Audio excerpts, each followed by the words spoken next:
Tonight at 10, ministers strike a deal to avoid possible food shortages because of the startling rise in energy costs. Food production needs carbon dioxide, but high gas prices shut down the biggest supplier, leaving some food firms on the brink. We're now pretty near empty on our stocks, and we're living hand to mouth. The government's deal means carbon dioxide manufacture can restart, but financial support for the biggest producer will only last 3 weeks. Also tonight, Boris Johnson in America for talks at the White House plays down fears of an energy crisis back home. A BBC investigation finds children with mental health problems in England facing long waits for treatment. And the Canary holiday Isles smashed by lava from a nearby volcano. There's ash falling on my clothes, I can taste it in the air, and the whole time there's the thunderous rumble of the volcano in the background. And coming up in the sport on the BBC News Channel, England are hit for 6. They lose the third one-day international against New Zealand by 3 wickets in Leicester.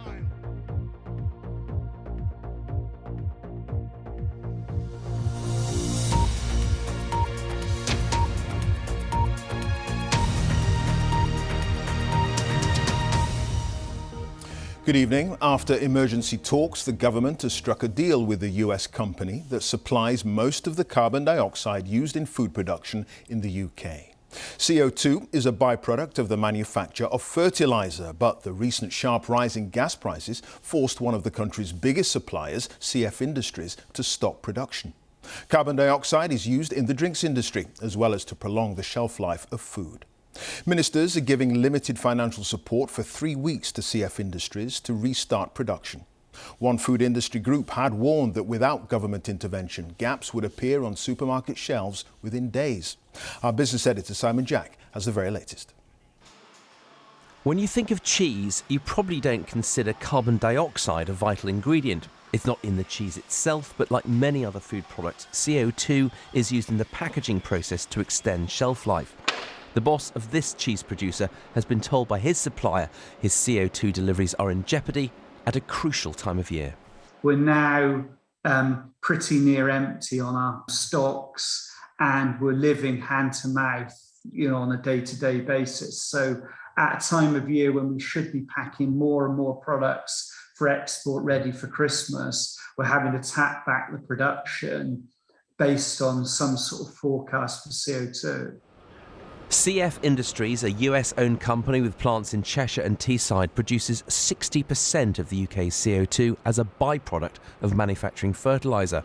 It may be a byproduct to them, it's absolutely crucial to the economy, which is why the government had to do a deal to restart production fast. From the farmyard gate to the supermarket door, CO2 finds its way into processes and packagings throughout the food supply chain. And the fact the government has been locked in talks to try and figure out how to subsidise one company's gas bill shows you just how urgent they think the situation is and how pervasive and damaging high gas prices can be for the whole economy. Wholesale prices are now higher than companies are allowed to charge under a government cap, so many suppliers are going bust, leaving customers like Stacey having to pay more to a new supplier. When I looked for a comparable deal on Sunday night, the price was going to cost me £550 more. If I was going to get a 12-month fixed tariff, it was going to cost over £900. Those prices have increased already, and many of the deals have actually disappeared. So I am now shackled to my gas meter. The government price cap has already been increased and will take effect in October, but the calculation of that new cap didn't capture a 70% surge in wholesale prices in August. The regulator says it's likely that prices will rise again. We've already announced a rise in the price cap that's coming in October, so that is already in play. And although there is a lot of cost pressure, and yes, that will feed through to bills, it's very early in the cycle and it's too early to predict what will happen next year. But of course, as the underlying costs change, ultimately that cost does feed through to bills. As some smaller companies go bust, the boss of a challenger company that now rivals the giants say we mustn't go back to the days when a handful of powerful companies dominated the market. We do not want an energy market that has insufficient competition. Right? We don't want an energy market which is made up of companies that are basically all the same What we need is to have the diversity of customer offering that we've got used to with competition. The government insists that help for carbon dioxide producer CF is a one-off, as CO2 is critical to cool nuclear reactors, medicines and vaccines. The wider crisis in the energy market remains unresolved. Simon Jack, BBC News. Well, Boris Johnson says the government will do all it can to protect consumers, but with prices rising for energy and food and reductions to universal credit on the way, some Conservatives are warning of a tough winter for many people. However, speaking in Washington, where he's holding planned talks with President Biden, Mr. Johnson said he rejects fears of difficult times ahead. The talks in America are expected to focus on the COP26 Global Climate Conference in Glasgow in November and the ongoing challenges in Afghanistan. Our political editor Laura Koonsberger sent us this report from Washington. Even prime ministers have to use the sidewalk sometimes. The United Nations gathering snarls up New York's crazy traffic. But Boris Johnson can't look away from real problems much closer to home. Prime Minister, you're over here. The energy price rise as dizzying as this view. We'll do what we can to protect consumers in this interim period. And I want to stress that it is an interim period. And I think what people want to see is the medium long-term strategy. But what people at home want to know, Prime Minister, is what is going to happen to their energy bill. Yes. What is going to happen in the next few weeks and months? People at home are hearing about possible shortages on supermarket shelves. People are seeing energy companies go under. First of all, the market across the world is going to start clearing these problems, and they will rectify themselves. But secondly, what it's showing is why it's absolutely right to be investing in wind, to be investing in solar, but also to be putting in nuclear. So if you look at our 10-point plan for the Green Industrial Revolution... Forgive me, Prime Minister, Laura, I think at the moment people would like to know how they're going to put food on the table in the next few weeks and months, rather than thinking about a long-term 10-point plan. Just on that, Laura, if I may, I don't believe that people will be short of food, and wages are actually rising now under this government, if that's what you're driving. But they are seeing a government that for millions of people are going to take away £20 a week. It's all very well for you to stand on the top of a skyscraper in New York and say you understand. If you really understood, you're also on top of a skyscraper, and we're here to get the world to focus on tackling climate change. Prime Minister, one of the things that we're doing is trying to get people to move away from hydrocarbons, from reliance on hydrocarbons, to putting in clean, green energy sources on which our country can rely for But Prime Minister, if you really say you understand the pressure on people at home, is there any chance the government might think again on universal credit, or is that decision absolutely closed? We think, Laura, that the best thing we can do is help people into high-wage, high-skilled jobs. That is what is happening. Unemployment is falling very rapidly, jobs are being created, and wages are rising. A senior industry source told me, though, the Prime Minister on his travels simply hasn't understood how serious the squeeze on energy and supply chains really is. Yet a journey of a few hundred miles to the White House, his priority tonight. The Vice President, Kamala Harris, was the welcoming party. The first time they'd met, seeming a friendly duo. Mr. Prime Minister, it is an honor to welcome you to the White House. And as you will discuss with the President, the relationship between our two countries is a long and enduring one. Even if the Prime Minister's delight at British beef exports seemed to cause her something of a chuckle. We're seeing regular progress. The ban on beef, your curious ban on British beef, has been removed, which is a wonderful thing. Yet there isn't much hope an actual trade deal could be done between the two countries fast. For British Prime Ministers, this location is about as box office as it gets. The main event, a one-on-one with the President, getting underway. Laura Koonsberg, BBC News, Washington, D.C. President Biden has told the United Nations he'll double the amount of money the US is giving to help the developing world adapt to global warming. £8 billion will now go to a special fund. Our North America editor John Sopel is at the White House for us tonight. John, after criticism of his Afghanistan strategy, is this Joe Biden trying to show that America can still be counted on in a crisis? Well, I think that Joe Biden wanted to show that America is back on the world stage, that it is working with its allies. And look, the announcement that came today on climate change and this $11 billion that would go to developing countries is exactly what Britain had been lobbying for. And probably Boris Johnson, just behind me in the White House, is probably thanking Joe Biden very much for that. You're right, there's been a lot of criticism over Afghanistan, but Joe Biden wanted to turn a page today. He wanted to be able to say, and he did, listen, this is the first time in 20 years that an American president has been able to stand up and say, we are not at war. And he talked about going from relentless wars to relentless diplomacy, working with allies to ensure that authoritarianism is beaten and that democracy prevails. He didn't mention China by name, but that is clearly what he intended when he was saying that. And he said, we don't want to go into any more Cold Wars or blocks that are set apart. And so I think that was all aimed at China. Now, all of this would get a lot of support normally. The problem is that Joe Biden's saying we're not going to act alone, we're going to work with our partners. Well, that didn't happen over Afghanistan. And that's why his speech today probably got 2 cheers rather than the full-throated 3. OK, John, thank you. John Sopel there live at the White House.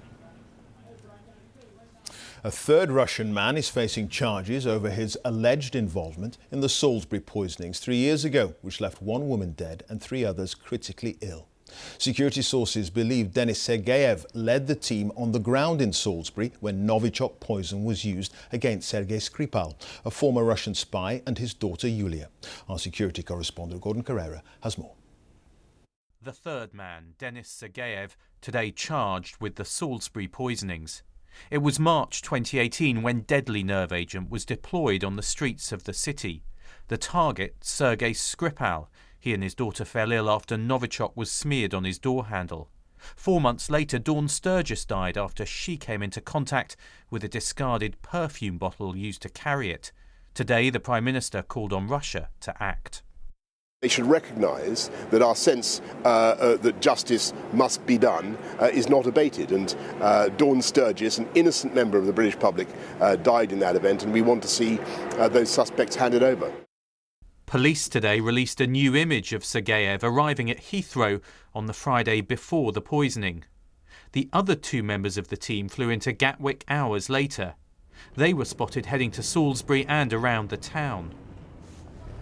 Sergeyev stayed in London the whole weekend, including spending time near here. But police say the 3 men did meet on multiple occasions in the city. And security sources have told me that Sergeyev was the on-the-ground operational commander for the team. Sergeyev is then seen leaving Heathrow for Moscow almost immediately after the poisoning. Police today confirmed all 3 were members of Russian military intelligence, the GRU, and had operated internationally. So who is Denis Sergeyev? He's a veteran of Russian special forces, who then joined Unit 29155 of the GRU, where he's now thought to be a Major General. The unit is said to be tasked with sabotage, subversion and assassination. Since Salisbury, European security services have been tracking its movements. This year it was linked to an explosion at a Czech arms depot, which killed 2 people in 2014, and to the attempted assassination of a Bulgarian arms dealer. The man seen in this CCTV may well be Denis Sergeyev, suspected of smearing poison on a car door handle. The first 2 Salisbury suspects appeared on Russian TV to claim they were just tourists visiting the cathedral, and Moscow has consistently denied any involvement. That means that despite today's accusation, the third man, also believed to be in Russia, is unlikely to face a British court. Gordon Carrera, BBC News. And Moscow has rejected what officials there call an unsubstantiated ruling by the European Court of Human Rights, which found that Russia was responsible for the killing of the former KGB officer Alexander Litvinenko in London in 2006. Mr. Litvinenko, who became a British citizen, was fatally poisoned with radioactive polonium-210, which was put in his tea. A public inquiry conducted a decade later concluded that the killing was probably approved by President Putin. The Defence Secretary, Ben Wallace, has ordered an investigation into a data breach which could threaten the safety of more than 250 people in Afghanistan. They include dozens of Afghan interpreters who worked for British forces. The MOD has referred itself to the Information Commissioner's office, and one person has been suspended. Our special correspondent Lucy Manning's report contains some flashing images. They CC by mistake all the emails. It was an email that was supposed to reassure. Instead, it might have put Afghan interpreters at greater risk. When the Ministry of Defence sent the message to those still stranded, all 250 email addresses, some names and photos, could be seen by everyone receiving it. An interpreter we can't identify, currently in hiding in Afghanistan, received the email. I felt shocked. I really felt, disappointed that how could they afford to make this serious mistake. Just when you think it can't get worse than this, I'm 100% sure that it will have a negative impact on our safety. The interpreters have been told to change their email addresses. The Defence Secretary had to come to the Commons to explain. It was brought to my attention at 2000 hours last night there'd been a significant data breach. To say, Mr. Speaker, I was angered by this was an understatement, and I immediately directed an investigation to take place. One official has been suspended. I apologise to those Afghans affected by this data breach, and with whom we are now working with them to provide security advice. This stranded interpreter also received the email. Do you accept the Defence Secretary's apology for this? The apology is not helping at the moment. As I say, they need to take action now to start the process of evacuation. These mistakes can cost the interpreter's life. The MOD's apology is sincere and staff are said to be distraught.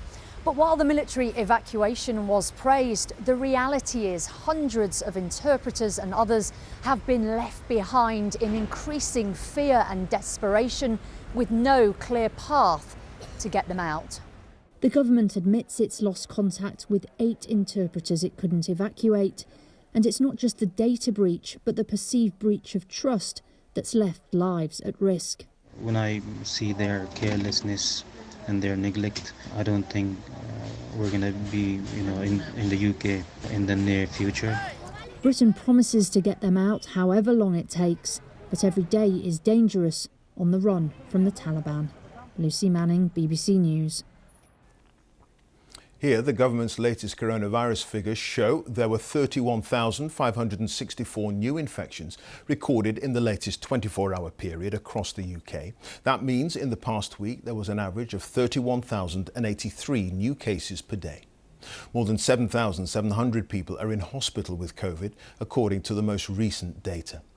Another 203 deaths have been recorded in the latest 24-hour period.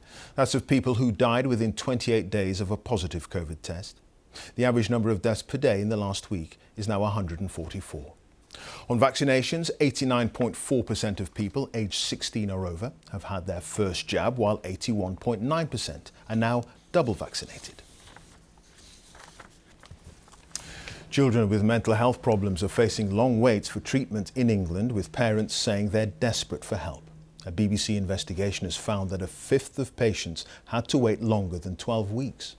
Our health correspondent Sophie Hutchinson has been meeting some of those keen to get treatment for their children. Her report contains some details you may find upsetting. When things get tough, this is where Sue comes. Her teenage daughter, who's self-harmed, has been waiting for mental health treatment for almost 2.5 years.